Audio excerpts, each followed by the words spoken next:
Selamat pagi, Shalom. Selamat pagi, Shalom. Selamat pagi, Shalom buat kita semua. Selamat pagi, Shalom. Selamat pagi, Shalom. Selamat pagi, Shalom. Oke, terima kasih ya kepada Tuhan Yesus. Kebaikannya, kemurahannya begitu besar dalam kehidupan kita pribadi lepas pribadi, terlebih khusus buat saya. Ya, thank you so much Jesus ya atas kasihnya sehingga sampai saat ini saya masih berada sebagaimana saya ada. Bahkan dipercayakan untuk menyampaikan firman Tuhan, ini suatu kebanggaan buat saya. Dan terima kasih buat kalian semua yang sudah hadir ya. Tetap setia untuk memberikan waktunya, hidupnya untuk memuliakan Tuhan. Nah, kita langsung saja kita buka kebenaran firman Tuhan pagi hari ini yang terdapat dalam kitab Perjanjian Lama, kitab Hakim-Hakim pasal yang ketiga. Kitab Hakim-Hakim pasal yang ketiga ayat yang ke-31. Cuma satu ayat saja, jadi tidak lama-lama ya. Nah, ini juga harus pergumulan doa kalian biar cepat. Sekali lagi Hakim-Hakim pasal 3 ayat yang ke-31. Sudah dapat? Yang sudah dapat katakan bersama. Tuhan Yesus baik. Kita akan baca bersama-sama. Izinkan saya untuk membacakan perikopnya. Itu Samgar 1, 2, 3. Sesudah ia mengambil Samgar di mana ia menewaskan orang Filistin dengan melemparkan orang buku dan 600 orang banyaknya. Demikian ia juga melemparkan orang Israel. Amin ya. Sesudah Ehud muncullah Samgar ya, yang dipakai Tuhan untuk menyelamatkan orang Israel. Dari firman Tuhan yang kita baca tadi, maka tema buat kita pagi hari ini adalah panggilan Tuhan itu unik. Panggilan Tuhan itu unik. Katakan sampai kiri kanan, panggilan Tuhan itu unik. Yang kencang, panggilan Tuhan itu unik. Panggilan Tuhan itu unik. Ya. Dan saya percaya kita semua di sini adalah orang-orang yang sudah dipanggil Tuhan. Amin. Sudah dipanggil Tuhan, ada di Asitekatarus. Nah, itu suatu karunia yang luar biasa. Ya. Panggilan Tuhan itu unik. Panggilan. Ketika kita mendengar panggilan, apa sih yang muncul di benak kita? Apa sih yang muncul di konsep kita? Apa sih yang muncul di pemikiran kita tentang panggilan? Ada yang bisa kasih jawaban? Apa itu panggilan? Oke. Panggilan. Panggilan menurut saya adalah sesuatu hal yang mengganggu. Panggilan adalah sesuatu hal yang mengganggu. Ya, kenapa mengganggu? Bayangin aja kaum pria, ketika kamu sedang main games, keasikan main games, entah itu PUBG, Mobile Legends, Free Fire dan sebagainya, tiba-tiba ada yang memanggil. Mengganggu gak? Mengganggu. Makanya panggilan itu mengganggu. Apalagi ketika sudah agak sedikit dari yang lain, wah, terus ditelepon kan itu mengganggu. Ya. Itulah panggilan, mengganggu.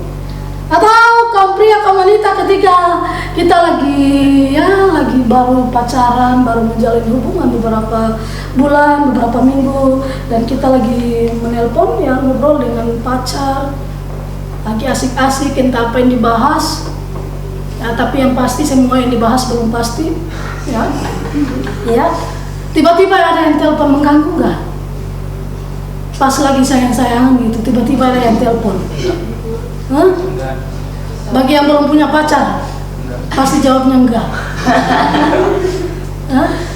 Yang perempuan yang punya pacar ketika ditelepon mengganggu nggak? Ketika lagi asik telepon sama pacar, jawab jujur, jangan bilang enggak. Karena biar nanti kelihatan kamu di sini, biar jadi anak yang baik loh. Dan juga yang mengganggu lah. Ya, lagi asik-asikan lagi dari sana, I love you. Tiba-tiba telepon berbunyi, terputuslah I love you-nya. Kan marah. Nah, itu panggilan itu mengganggu. Ya. Atau ketika kita mungkin dalam keseharian kita bekerja, ya kecapean pulang, sudah kantuk sekali, baru tidur berapa menit tiba-tiba ada nelpon. Mengganggu nggak? Mengganggu. Biasanya orang kalau sudah ngantuk ketika ada telepon, dua yang dilakukan, matiin atau biarin dia berdering sendiri. Nah itu, ya Itulah panggilan mengganggu. Atau kaum wanita. Begitu juga dengan kaum pria. Ketika ini kaum wanita khususnya, ketika kita lagi sedang menonton drakor kan gitu. Ya, drakor pas di dramatisnya gitu kan, tiba-tiba ditelepon. Atau memang pas di film di mana orang yang melakukan kejahatan ketahuan kan, kita juga sudah gerak, tiba-tiba telepon terputus. Aduh, rasanya ya pengen marah kan, mengganggu kesenangan orang kan, marah ya. Nah, itulah panggilan mengganggu ya. Panggilan itu mengganggu. Nah, inilah panggilan Tuhan buat kita. Panggilan Tuhan itu mengganggu kita. Maksudnya seperti apa? Ketika Tuhan memanggil kita, maka mengganggu kita untuk meninggalkan hal-hal yang menyenangkan buat kita. Hal-hal yang membuat kita terlalu senang dengan hal tersebut. Bahkan ketika Tuhan memanggil kita, Tuhan mengganggu kita untuk meninggalkan setiap kesibukan kita. Kesibukan main games, kesibukan menonton dan sebagainya, dan hal-hal yang lain, pacaran yang terlalu asik dan sebagainya. Ketika Tuhan memanggil kita, itulah untuk apa? Untuk kita mengikuti Dia, melakukan apa yang Tuhan mau, bukan apa yang kita mau. Tuhan jangan dulu, ini Free Fire saya sudah mau finish ini dan sebagainya, PUBG saya sudah ini Tuhan. Yang nggak bisa. Ya mungkin sama manusia kita seperti itu ya, kita bisa reject, kita bisa ini dan sebagainya. Sama Tuhan, ya kembali lagi ke pribadi kita masing-masing. Apa kita mau reject, kita mau kasih tombol merah, merah aja deh Tuhan. Artinya kan kita nggak mau kalau merah ya. Nah, itulah panggilan. Nah, unik kan, panggilan Tuhan itu unik. Panggilan tadi kita sudah lihat, panggilan itu mengganggu. Kemudian unik. Nah, setiap kita tadi saya tanya, kita semua sini adalah orang-orang yang sudah dipanggil Tuhan, amin. Iya. Nah, ketika Tuhan memanggil kita, setiap kita punya ciri khas sendiri. Ya, setiap kita punya ciri khas tersendiri. Ada yang suka tertawa, gitu kan? Sebenarnya nggak lucu tapi tertawa. Itulah yang ciri khas dia, tertawa. Ya. Ada yang punya ciri khasnya suka melawak, kan gitu. Suka buat sesuatu hal yang lucu. Nggak mungkin dari wajahnya pun sudah kelihatan lucu. Nggak perlu dia melakukan suatu hal yang lucu, tapi sudah lucu. Jadi meskipun dia diam, dia marah, itu lucu. Ya. Gemes banget ya. Iya, ada mungkin yang juga ciri khasnya suka marah, kan nggak bisa disentuh sedikit marah. Dan ada juga mungkin yang suka jahilin temannya. Ya, siapa di sini yang suka jahilin temannya? Ya, inilah ciri khas ketika Tuhan panggil kita, itu unik ya. Kita punya ciri khas masing-masing. Ya. Ada yang suka jahilin temannya, bahkan ada yang suka malu-malu tapi mau, nah, gitu. Ya. Ada yang suka menyendiri, tidak suka keramaian dan sebagainya. Nah, siapa di sini yang suka menyendiri? Ya. Jarang berbicara pun kalau ada sesuatu hal yang penting baru berbicara. Selama tidak ditanya, jangan harap berbicara. Jadi kita bingung orang seperti ini, apakah dia bisu atau tidak? Iya. Bahkan ada yang suka orangnya periang dan sebagainya, semangatnya luar biasa. Nah, ini, ya. Makanya dibilang unik ya, ini karena kita punya ciri khas tersendiri. Ketika Tuhan panggil kita ada di sini, bahkan dimanapun ya, kita punya ciri khas tersendiri. Ya, unik. Nah, panggilan Tuhan itu unik, teman-teman. Belajar dari kisah Samgar yang baru tadi kita baca, ya. Kenapa panggilan Tuhan itu unik? Ada dua hal yang mau saya bagikan buat kita pada pagi hari ini. Kenapa panggilan Tuhan itu unik? Ya. Teman-teman, dari kisah yang kita baca Samgar, kalau kita lihat dalam Alkitab, nama Samgar hanya 2 kali dicatat dalam Alkitab. Ya. Hanya 2 kali, di pasal 3, 31 dan di pasal 5 ketika nyanyian Deborah dinaikkan. Hanya di situ saja Samgar dicatat. Dan kalau kita baca tadi cuma 1 ayat, ya, cuma 1 ayat Samgar dibahas di situ. Bahkan di nyanyian Deborah pun cuma 1 kali, 1 ayat. Berarti cuma 2 ayat Samgar dibahas.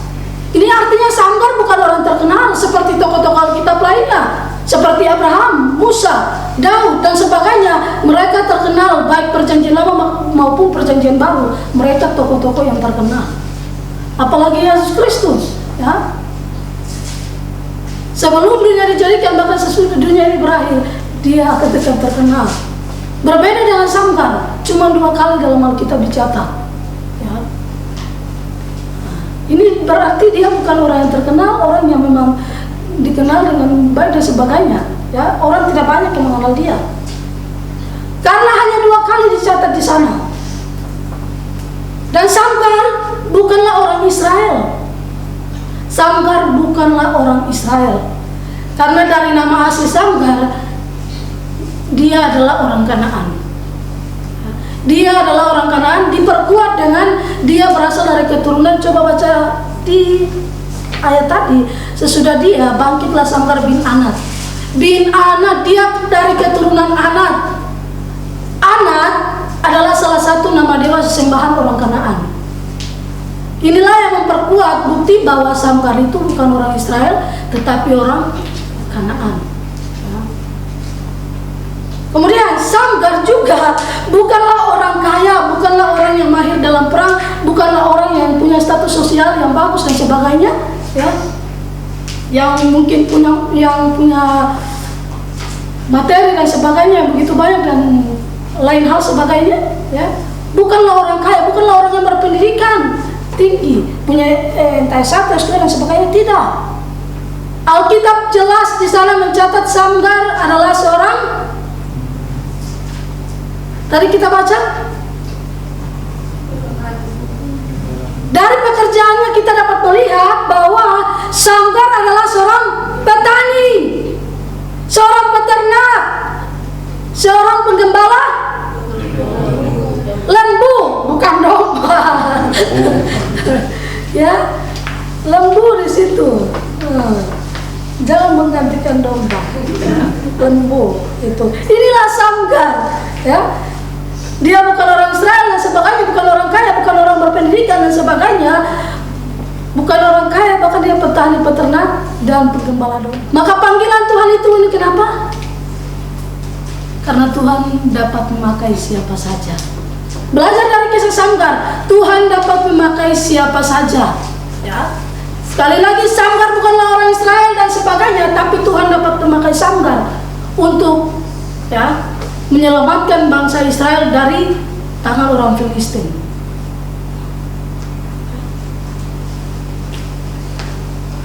Jadi kenapa panggilan Tuhan itu unik? Tuhan dapat memakai siapa saja. Buktinya apa? Buktinya kita pada pagi hari ini, ya. Buktinya kita pada pagi hari ini membuktikan kepada kita bahwa Tuhan dapat memakai siapa saja. Ketika Tuhan memakai seseorang, Tuhan gak lihat seberapa kayanya dia, seberapa hebatnya dia, seberapa tampangnya dia, seberapa cantiknya dia, seberapa pintarnya dia, seberapa cerdasnya dia. Tuhan gak lihat itu. Dan hari ini membuktikan buat kita. Adakah di sini kita yang kaya? Siapa di sini orang kaya?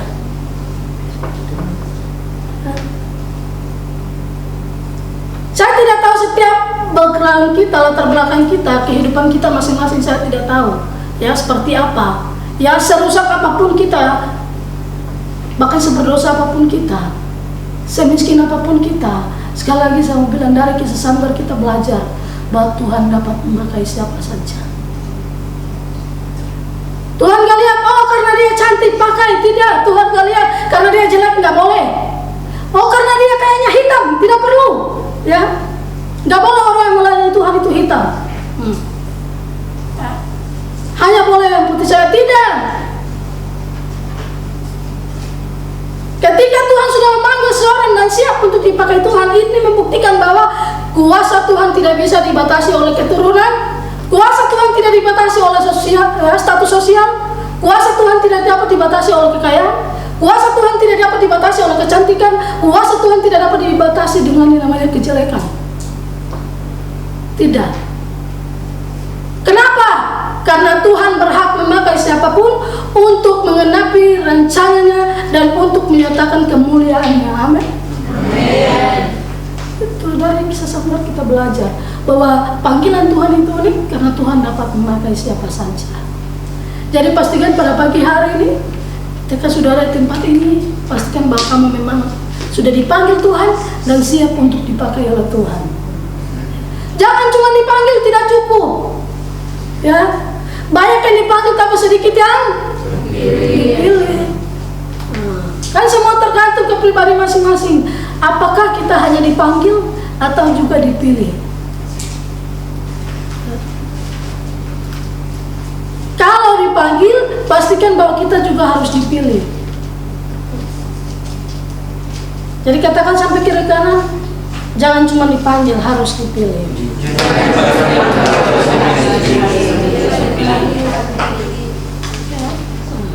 Panggilan Tuhan itu unik. Yang pertama tadi apa?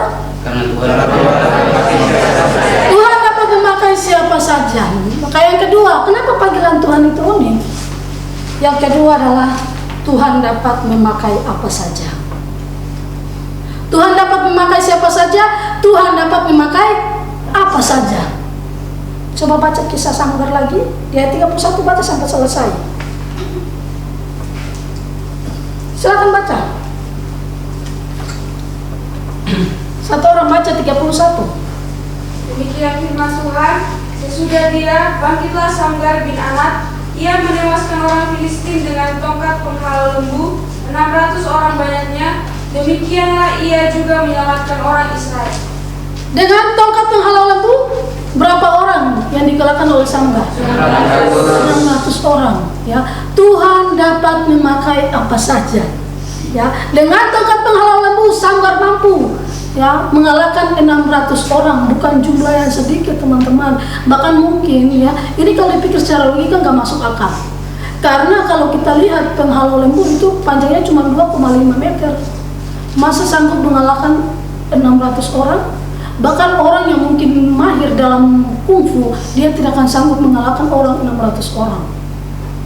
Tapi Shamgar mampu, Alkitab mencatat, Shamgar mampu mengalahkan 600 orang Filistin.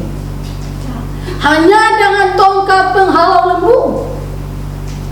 Nah, ini artinya bahwa Tuhan dapat memakai apa saja ya untuk menyatakan kemahakuasaannya, untuk menyatakan kedahsyatannya, untuk menyatakan kebesarannya yang hebat lewat Shamgar. Dan buat kita pun Tuhan dapat menyatakan itu. Nah, apa yang kita miliki sekarang? Shamgar punya tongkat penghalau lembu. Kita apa yang kita miliki sekarang? Talenta apa yang kau miliki sekarang? Mungkin kamu tidak punya tongkat penghalau lembu, ya, karena kita bukan orang pekerja di peternak, jadi kita nggak mungkin punya tongkat penghalau lembu. Nah, apa yang kita miliki sekarang? Ya. Talenta apa yang kau miliki sekarang? Oh, saya apa ya talentanya? Saya mau bilang orang kalau ditanya talentanya, terus dia nggak tahu, ini aneh, teman-teman. Ya, makanya saya coba tanya ini beberapa orang, talentamu apa? Yohana, talentamu apa? Hah? Kamu yang tahu dirimu sendiri, jangan sampai kamu nggak kenal dirimu. Talentamu, talentanya Michael menyanyi. Selama ini saya, karena kenapa? Saya tidak lihat itu ada aura-aura penyanyi di dalam. Tapi pagi hari ini dia bilang menyanyi. Ya, berarti selesai saya ini nanti dia akan menyanyi. Karena dia penyanyi ya, dia ingin menyanyi. Oke, terus. Herodion, apa talentamu? Musik dikit, nyanyi dikit. Musik dikit, nyanyi dikit. Kok dikit-dikit sih? Yang jelas lah talentanya mana yang mau fokus memang talentamu itu ya kembangkanlah itu. Ya. Leni, apa talentamu? Menyanyi. Oke, ada temannya Michael. Evelyn, apa talentanya? Main musik. Apa itu? Gitar, ya. Main musik gitar. Elsa, apa talentamu? Main musik apa? Gitar. Sudah bisa main gitar? Sudah. Feni, apa talentamu? Apa talentamu? Multimedia.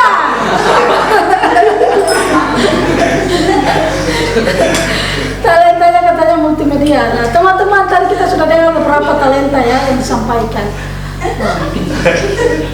Mungkin seperti Michael tadi dia bilang dia menyanyi, ya kita juga mungkin belum yakin. Aku percaya ya.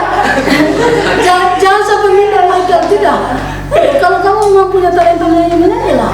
Ya, karena Tuhan gak pilih-pilih ketika dia ada anak-anaknya untuk mempersembahkan pujian. Tuhan gak milih, oh ya suaranya bagus saja. Tidak, ya suara apapun, mau false mau enggak yang pasti ketika untuk memuji Tuhan, Tuhan terima itu semua. Ya, apa talentamu sekarang? Ayo, talenta apa yang dalam diri kita? Berikan sama Tuhan, persembahkan untuk Tuhan. Biarlah Tuhan pakai untuk menyatakan kebesarannya, sama seperti Sanggar. Ada mungkin yang bilang, saya sebenarnya mau nyanyi, cuman kayaknya saya juga nggak pede karena kalau pas mau nyanyi sudah false duluan gitu kan. Teman-teman, ya, dari firman Tuhan pagi hari ini saya mau bilang, tembok Yeriko runtuh dengan pujian, dan saya percaya orang Israel tidak semuanya suaranya bagus waktu itu. Kau gak percaya? Saya pastikan orang Israel tidak semua suaranya bagus di situ. Pasti ada yang false. Tapi lihat, Tuhan pakai tembok Yeriko runtuh hanya dengan suara nyanyian itu. Makanya jangan meremehkan hal-hal yang kecil, karena ketika hal kecil itu Tuhan pakai, kita akan melihat hal-hal besar yang Tuhan kerjakan. Amin. Iya, dari perjanjian lama, perjanjian baru kita melihat ada begitu banyak karya-karya Tuhan. Tuhan nyatakan dengan hal-hal yang sederhana, tapi hasilnya bukan sederhana, hasilnya luar biasa. Kita bisa melihat Musa membelah laut dengan apa? Hanya dengan tongkat gembalanya, laut terbelah dua. Kemudian siapa lagi? Daud cuman mengandalkan batu kali mampu membuat Goliat koi. Iya. Simpson hanya dengan rahang apa? Rahang keledai dia mampu membunuh 1000 orang Filistin. Nah, ini hal-hal yang sederhana Tuhan pakai menjadi hal yang luar biasa. Ya. Dan tadi itu salah satunya, tembok Yeriko runtuh dengan suara nyanyian. Ya. Dan tadi yang seperti saya bilang, saya yakin orang Israel zaman itu tidak semua punya suara bagus. Tidak semua yang punya suara kayak Agnes Monica, kayak Lyodra Ginting, dan mungkin artis-artis luar sebagainya seperti Maria Carey dan sebagainya. Tidak semua orang Israel pasti di zaman itu. Pasti semua bergabung itu antara false dan tidak. Ya, antara bagus dan false itu bergabung semua. Tapi ketika Tuhan pakai, lihat apa yang terjadi. Tembok Yeriko runtuh akhirnya. Itu. Ya. Jadi apa ya talenta yang kita miliki sekarang? Ya, mungkin kamu merasa bahwa kayaknya talenta saya ini saya juga kurang yakin. Enggak. Kembangkan itu dan berikan itu untuk Tuhan. Biarlah kita akan melihat perkara-perkara besar yang Tuhan lakukan dengan hal-hal kecil yang kita miliki. Ya, jadi itu teman-teman. Yang kedua, panggilan Tuhan itu unik adalah karena Tuhan dapat memakai apa saja. Ya. Jadi kembali kita sekali lagi, panggilan Tuhan itu unik, ada dua hal. Yang pertama, Tuhan dapat memakai siapa saja. Kemudian yang kedua, Tuhan dapat memakai siapa saja. Ya, demikian firman Tuhan kita pada pagi hari ini.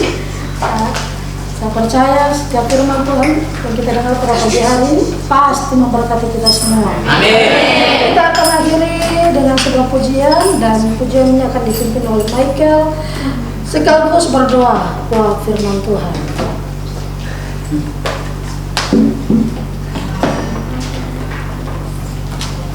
Silakan.